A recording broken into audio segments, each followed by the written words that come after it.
Israel may have just redrawn the geopolitical map of the Middle East, but the fallout could reshape the world. In a stunning display of military precision, it executed what may be the most audacious operation since Desert Storm. Whether it succeeded in stopping Iran's nuclear ambitions, though, is a question only time can answer. Israel struck hard. It dismantled Iran's military and leadership infrastructure in hours. And now, the path ahead leads to one inevitable and far more terrifying conclusion. This is how Israel struck Iran's nuclear sites. It's just past midnight in Tehran, and most of the city is asleep. But a group of elite Mossad agents has been awake for hours. They are part of a deep-cover Israeli force operatives who slipped into Iran over a year ago and have lived ever since under assumed identities. Their primary mission: prepare for the unthinkable, a military operation to stop Iran from getting its hands on nuclear weapons. Iran's repeated threats against Israel have heightened tensions in the region, prompting almost every major power in the region to rally against its nuclear ambitions. That's why it's possible that others have quietly played a role in the operation that's about to begin. An operation that will explode into action in the dark hours of a Tehran night. Just don't expect anyone to admit it. To Mossad agents and members of Israel's military intelligence and special forces have been smuggling in drone parts and 3D printers. These have been used to assemble a compact fleet capable of surveillance and precision strikes.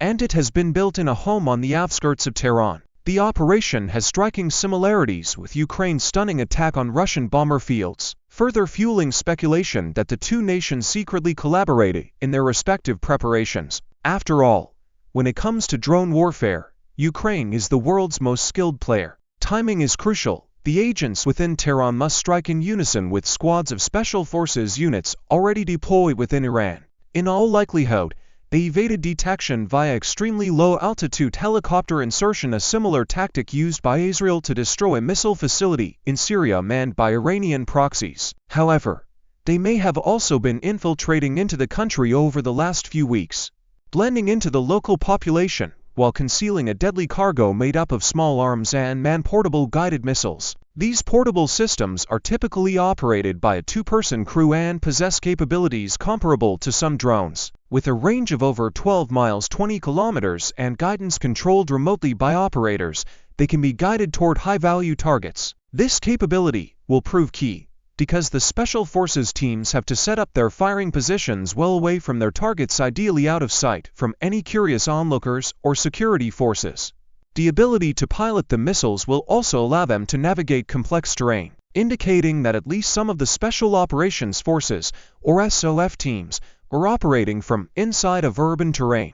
The Israeli infiltration teams have three objectives. First, they must eliminate Iranian air defense radars and missile batteries, clearing the way for airborne strike packages. Second, they must strike at mobile missile launchers used by Iran in an expected ballistic missile retaliation. With around 130 launchers, at nearly 1,000 missiles, it could hit Israel. Iran is facing a serious bottleneck problem, and for missile defenses back home to be successful, they have to make that bottleneck as tight as possible. Each launcher destroy not only slows down the pace of retaliation, but limits how many missiles can be fired per volley. Iran could use ground facilities to fire missiles, but those have a limited lifespan. If the Iranian Air Force can't keep the skies clear of Israeli jets, Iran's Air Force is widely regarded as outdated. Even within the country, there appears to be little expectation that it could go head-to-head with Israel's modern Air Force. The third objective is as crucial, maybe even more so than the first two. Special assassination teams use a variety of missiles and drones to target senior Iranian leadership. The goal is to paralyze the Iranian military by severing its chain of command. This will open up the skies for Israeli aircraft, possibly even including helicopters infiltrating with even more special forces troops. At 0 hour, the attack to dictate the fate of the Middle East begins. All of Israel's operatives are acting in coordination. From the converted safe house on the outskirts of Tehran, quadcopter drones are launched through rooftop openings and windows. Though the drones are remotely piloted from as far away as Tel Aviv, the on-site security team has a singular purpose: to delay any immediate Iranian response. If neighbors report unusual activity, their role is to hold off local security forces just long enough for the full drone fleet to be deployed. The drones fly several kilometers to a nearby Iranian air defense site, destroying missile launchers parked there. Across the heart and west of Iran, similar attacks are taking place, carving out a corridor from Tehran all the way to Iran's western border with Iraq. Israeli electronic warfare aircraft launched their own attack, along with F-35s firing high-speed anti-radiation missiles.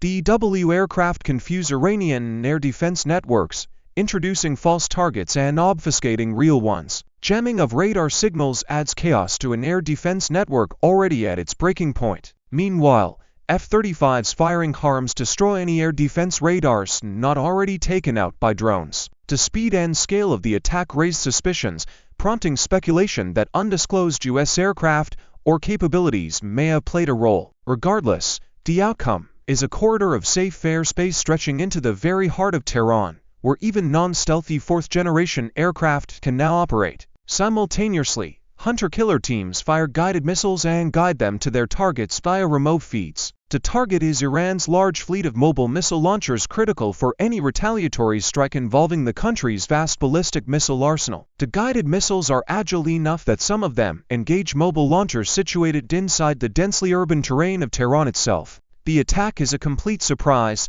and dozens of launchers are destroyed. Confused missile crews look for orders, but there are none coming. And that's because the third leg of Israel's opening attack is in full swing. Mossad agents and special forces assassination teams are making their move against senior Iranian leadership. For years, they've built dossiers on every single one of Iran's senior government and military officials. Israeli intelligence allegedly accesses Iran's communications system, laying the groundwork for a calculated strike.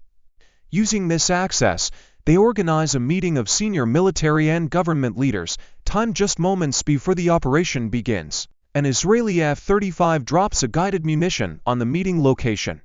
Within seconds, the building is destroyed along with much of Iran's senior command structure. The attack is overwhelming and brutally efficient, and highly targeted. The goal is to destroy critical infrastructure and stoke up anti-regime forces and push for regime change. In the first 5 minutes of the operation, Israel will have crossed the Rubicon. There is no coming back from this. The scale and effectiveness of the initial strike are already significant enough to alter regional perceptions of power. Any confidence Iran had in its ability to conventionally deter Israel or the United States is shattered. The minds of future Iranian leaders are almost certainly made up. The only way to ensure regime survival now is to have a nuclear deterrent. Conventional military power has failed to deter Israel, and the use of ballistic missiles has also failed. From the outset of the operation, Iranian leadership likely understands that its long-term survival, if the regime endures, may hinge on acquiring a nuclear deterrent.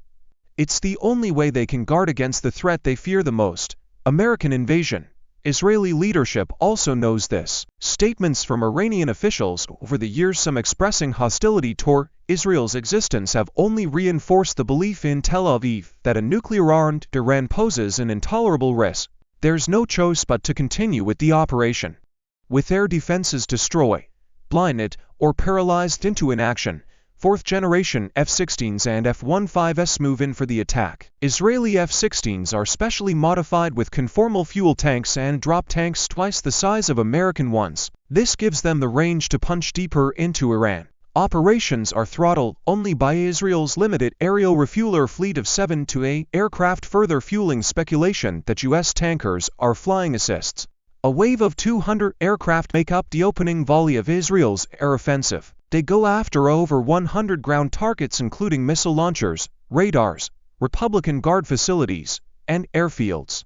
The attacks further paralyze Iran's military. The most important strikes, though, are against Iran's nuclear facilities at Natanz and Isfahan. Additional facilities are also targeted in a bid to shut down Iran's nuclear ambitions, but despite its stunning success, Israel has one big problem. There is at least one facility, perhaps the most important of all, that cannot be destroyed, and the only nation with the right weapon for the job is the United States. The Fordo fuel enrichment plant is buried over 260 feet 79 meters into a mountain, and the best protected site in Iran's nuclear network. It was meant to survive exactly the type of attack Israel is carrying out, and it seems there's little that can be done to shut it down without the US's aid. Israel instead strikes at nearby power plants feeding the facility. The centrifuges buried deep underground that help enrich uranium to weapons-grade level are extremely sensitive. The sudden disruption of power is believed to have damaged many of them. Over the course of the next 24 hours, Israel's campaign continues. The Israeli Air Force is now operating over the heart of Tehran, a clear indication that Iran's air defense network has been largely neutralized across a broad corridor. This is widened by further special forces and airstrikes, even as Israeli SOF and Mossad focus on two different hunts. Special forces, growing in number over the last 12 hours, are now focused on locating and disabling mobile missile launchers. Their operations have intensified following a retaliatory barrage of more than 100 missiles launched toward Israel. The delay in the attack shows how effectively Israel has severed Iran's chain of command. Most of the missiles are intercepted or explode harmlessly away from their intended targets or civilian buildings. Over the next 3 days there will be additional barrages, with Iran incorporating lessons learned from previous attacks to increasingly evade Israel and their allies' dwindling stock of interceptors. Israeli military censors refuse to allow the publication of successful strikes on military targets in order to deny Iran intelligence, but most Iranian missiles that manage to penetrate regional defenses end up striking civilian areas with no military value. This puts massive pressure on the special forces working to destroy mobile launchers. With air supremacy established, Iran can no longer credibly defend itself from air attack. Israeli drones and strike aircraft loiter over Tehran and across the country, searching out mobile launchers. Using small-diameter bombs, they destroy mobile launchers even on busy freeways, destroying the launch vehicle. But the civilian response in Iran isn't what the regime expected. Outside of a core group of hardliners, the public reaction is anything but unified. Within the first 3 days of the conflict, social media posts and messages from the Iranian diaspora paint a clear picture. Many citizens see the attacks not as an act of war against the people, but as a blow against a regime responsible for decades of brutality and repression. The Iranian people do not shed tears for slain military commanders and government officials. Israeli airstrikes zero on state-run media outlets, shutting down attempts to shape the public narrative. Meanwhile, in broad daylight in the heart of Tehran, the unthinkable is playing out. Squads of Mossad agents are hunting for Iranian military leaders and gunning them down. Israel has been able to track and target Iran's pre-war leadership. Senior figures are eliminated and their replacements are appointed, but those two are being executed. Iran's new military chief is appointed on day 1 of the fighting and dead by the dawn of day 4. It had been assumed Israel had spent over a year tracking known Iranian leaders and possibly their replacements, and now the replacements to the replacements are being eliminated. Israeli intelligence appears to be providing near real-time tracking of regime movements and decisions. With all these targeted assassinations, one question is hanging over the conflict. Why hasn't Iran's Ayatollah Ali Khamenei, the beating heart of the regime, been eliminated? The answer might be that the United States has urged restraint on Israel's part. The White House may still cling to hopes of reviving nuclear negotiations, but the window is closing fast. But the reality is, Iran is now unlikely to abandon its pursuit of nuclear weapons. Tehran might talk about diplomacy, signaling through intermediaries that it's open to ceasefire talks. But behind closed doors, its long-term strategy is heading in a different direction. The scale of Israel's strike makes it nearly impossible for Iranian leadership to accept the outcome without retaliation. Rather than retreat, Tehran is likely to double down, pushing its nuclear program even further underground, both literally and strategically. It will keep its development hidden until the moment Iran is ready to reveal its nuclear hand to the world. With Israel likely unable to topple the Iranian regime without American help, a question now hangs over the White House, one that will define the 21st century. Will the U.S. join the war and enact regime change? Or will it gamble that a humiliated Iran might finally abandon its nuclear ambitions? What Israel has proven is that despite years of rhetoric and a military buildup, Iran remains vulnerable. Its survival depends on the mercy of enemies it has sworn to destroy. But nuclear weapons could change all of that forever. And if Iran gets a nuclear weapon, nations like Jordan, Saudi Arabia, and more have already declared their own intent to develop weapons of mass destruction for themselves. The Middle East is no longer a powder keg waiting to blow. The fuse has been lit. This isn't the only time Iran faced a sudden military showdown. Watch the time the US and Iran went to war for 24 hours to find out how close we came to World War III, or click this other video instead.